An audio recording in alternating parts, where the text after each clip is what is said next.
Right guys, Mark Crossfield here. More swing fixes coming at you from my mobile app called Golf. It's for iPhone and Android.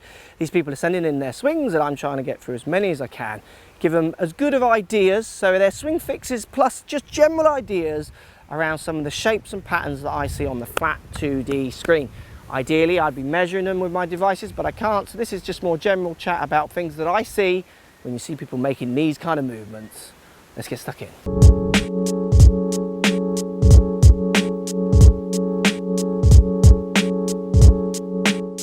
So, interesting swing here. It's Rory McIlroy's hip kind of stagger, isn't it? But maybe with not some of the other good bits that Rory throws into it as well.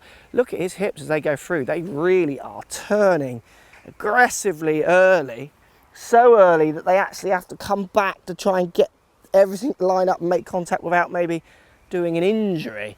Sequencing for me, for you, we need to get you to calm those hips down, because what we see as you rotate your hips so early, so fast, it throws your hands actually out in front of you this way, which starts then trying to get you to get this quite high handle delivery, which always it makes it so hard for people to control the face of the path, and definitely hard sometimes to control the strike for lots of people I see.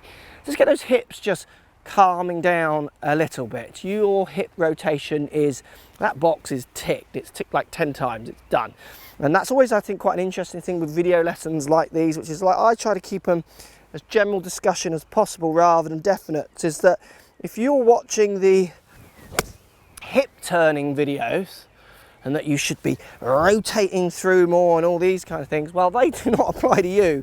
So stop watching them, because you're doing that already and then applying something on a video that you think is your problem that isn't, and now you're doing it twice as much. Does that make sense? So that's where these videos, I think, can be really dangerous for some golfers, which is why my moral always has been from the start, get a lesson.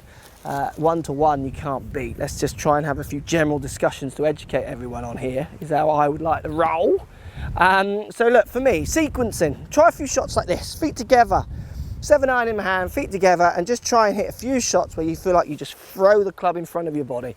So you let your arms and the club just go ahead of your body. So turn your shoulders, throw your arms and the club through, and then let your shoulders come through. Keep your lower half pretty quiet. And just hit a few shots. You'll find speed might be challenged a little bit. Often it isn't. You might find that your strike just improves massively, which it does for lots of people when they do this, because it starts getting you to sequence a few things in a slightly different order, which I think allows things to line up for some players a little bit better. Also gives them, from such lack of stability, if you want for a better word, or balance, whatever that means, at address, because your feet are together, it enables you or makes you try and fire different parts of your body in different ways to try and keep speed up with the club while still standing up. So if you were to do your hip turn from here, you're going to find that it's going to be hard to stand up, because you're going to be using your stable base to allow you to make a more unstable move, if you like. Some people, you give them the unstable bases, they make some more sensible movements. I often think for golfers, the fact that they feel like they can stand up and hit so hard is sometimes the worst thing for them, because it allows them to make movements that you wouldn't make if you were just trying to pinpoint accuracy line a CG of that up with a CG of that up, two little really fine points, like it'd be like kind of, you're like hammering a nail in, so your thumb's there and you're kind of giving it this. You wouldn't. You're going to be much more precise with a certain amount of force to try and make sure the job is done.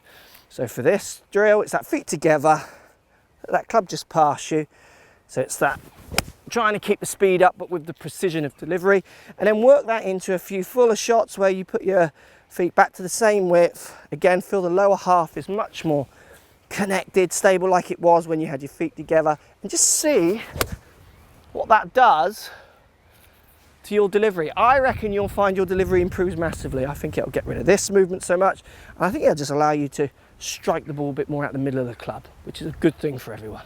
Post comments down below, let me know if this helps. Thanks for watching. Subscribe to my YouTube channel for loads more videos. Find me on Instagram at CrossfieldMark, also on Twitter at 4golfonline. Find me on Facebook, Mark Crossfield. Thanks for watching. Post comments as always, and see you soon.